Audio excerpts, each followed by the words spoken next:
الو يا فنانين، ازيكم؟ حلقة جديدة من سكتش في 5 دقايق. سكتش في 5 دقايق. سكتش في 5 دقايق. ليه الفكرة دي جاتلي او جاتلي منين؟ لاني افتكرت ايام ما كنت في الكلية، وكان دايما على طول بيبقى معايا نوت بوك او سكتش بوك صغنون. السكتش بوك الصغير ده كان معجزة بالنسبة لي، لان كنت بنزل فيه كل الافكار.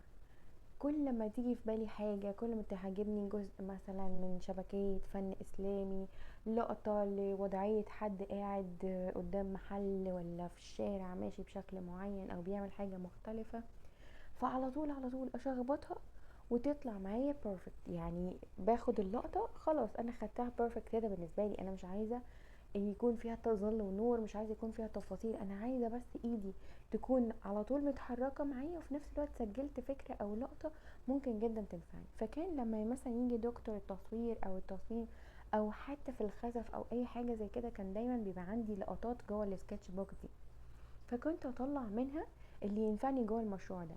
والله ما نفعتش في مشروع التصوير، تنفعني في مشروع التصميم، تنفع في الخزف، تنفع في لقطة اعمل بيها نحتاية حلوة كده ويكون فيها حركة وديناميكية مختلفة. فكان السكتش بوك ده بالنسبة لي كنز من الكنوز. عشان كده انا قررت ان ارجع الفكرة دي تاني في حلقات سكتش في 5 دقايق.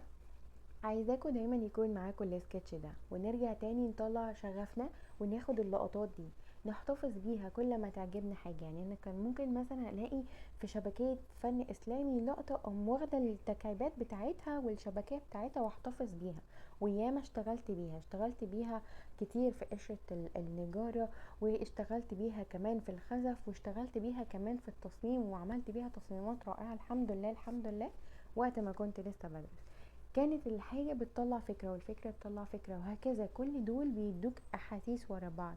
ومجرد كلها سكتشات خطية ما فيهاش اي تفاصيل، ما فيهاش ظل ونور، ما فيهاش ملامح لو فيها اشخاص، يعني يا دوبك نزلت الفكرة على الورق. والله جالي وقت ان انا احولها من سكتش خطي لكروكي وفي شوية تظليل او حتى هنشت، يعني هاتشن كده وشوية تهشيرات.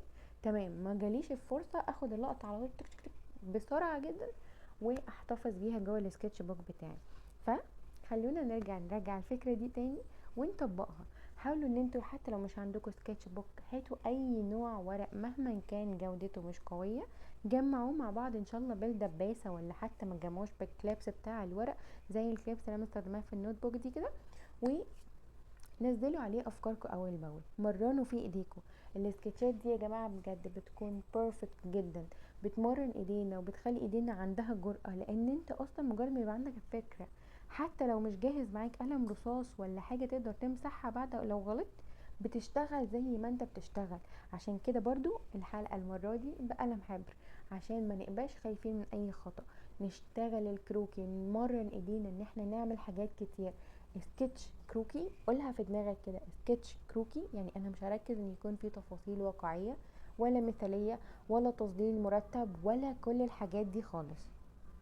لو عايزين بقى تاخدوا كادرات اكبر وتدوها مدة اطول وتحولوا السكتشات الخطية السريعة دي لسكتشات كروكي او سكتشات تحضيرية جاهزة ليه ان هي تكون لوحات تانية، فانصحكم ان الورقة تكون اكبر شويتين، وكمان يكون معاكم اكتر من درجة للاقلام اللي انتوا بتستخدموها، ان كانت حبر او ماركر. يعني مثلا لو قلم حبر او ماركر ممكن تستخدموا منه مقاسات مختلفة او شكل سن القلم يكون مختلف، عشان يساعدكم ان انتوا تطلعوا ريزلتس مختلفة وفيها تفاصيل اكتر، تكون فعلا بيها سكتشات تحضيرية او دراسة للقطة دي، وتبدأوا ان انتوا تحولوها للوحات كبيرة فيها تفاصيل كتير.